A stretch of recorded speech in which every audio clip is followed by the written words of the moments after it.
بسم اللہ الرحمن الرحیم۔ السلام علیکم دوستو۔ بزرگ سنایا کرتے تھے کہ ایک شخص سے بہت سارے لوگ دوستی کا دم بھرنے لگے تو اس کے والد نے کہا، بیٹا، ہر دوست کہلانے والا شخص دوست نہیں ہوا کرتا، بڑی جانچ پڑتال کے بعد کسی کو دوست سمجھنا چاہیے۔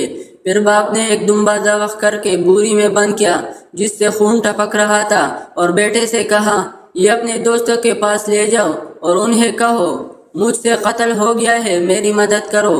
پھر دیکھو وہ کیا جواب دیتے ہیں۔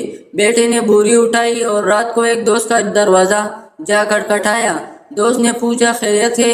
کہنے لگا، یار مجھ سے قتل ہو گیا ہے، نہ لاش ٹھکانے لگانے کی جگہ مل رہی ہے نہ سر چھپانے کی، میری کچھ مدد کرو۔ دوست نے مدد کے بجائے ٹال دیا کہ تو جانے اور تیرا کام جانے، میں تیرے ساتھ کیوں پھنسوں۔ وہ دوسرے، تیسرے، چوتھے، الغرض سب دوستوں کے پاس گیا، لیکن کسی نے بھی اس سے اپنے گھر میں پناہ نہ دی۔ وہ مایوس ہو کر والد کے پاس آیا اور کہا، ابا حضور، آپ درست فرماتے تھے، واقعی وہ میرے دوست نہیں تھے جو مصیبت کا سن کر ہی بھاگ گئے۔ والد نے کہا، بیٹے، میرا ایک دوست ہے اور زندگی میں نے اس ایک کو ہی دوست بنایا ہے، اب تو ہی بوری لے کر اس کے گھر جا اور دیکھ وہ کیا کہتا ہے۔ بیٹا اس کے گھر پہنچا اور اس سے وہی کہانی سنائی جو اپنے دوستوں کو سنائی تھی۔ اس نے بوری لے کر مکان کے پچھواڑے میں گڑھا کھود کر دبا دی اور اوپر پھول لگا دیے تاکہ کسی کو شک نہ ہو۔ بیٹے نے باپ سے آ کر سب کچھ بیان کیا اور کہا، ابا جی، آپ کا دوست تو واقعی سچا دوست ہے۔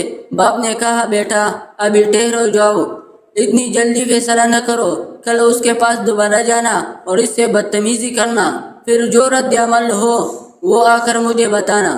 بیٹے نے ایسا ہی کیا، گیا اور اس سے بدتمیزی اور لڑائی کی۔ اس نے جواب میں کہا، اپنے والد سے کہنا فکر نہ کرے، تمہارا دوست چمن کبھی نہیں اجڑے گا، مطلب جو پودے لاش کے اوپر لگائے ہیں وہ سدا لگے رہیں گے، انہیں کبھی نہیں اکھاڑوں گا، یعنی تیرے بیٹے کی بدتمیزی کو دیکھ کر اس کا راز کبھی فاش نہیں کروں گا، کیونکہ میں تیرا دوست ہوں۔ دوست مشکل وقت میں کبھی ساتھ نہیں چھوڑتا۔ موبائل فون اور خصوصاً فیس بک کی بدولت آج سب کے پاس ہزاروں دوست ہیں۔ ان ہزاروں میں سے کتنے ہیں جو واقعی ہمارے دوست ہیں، اور کیا ہم خود بھی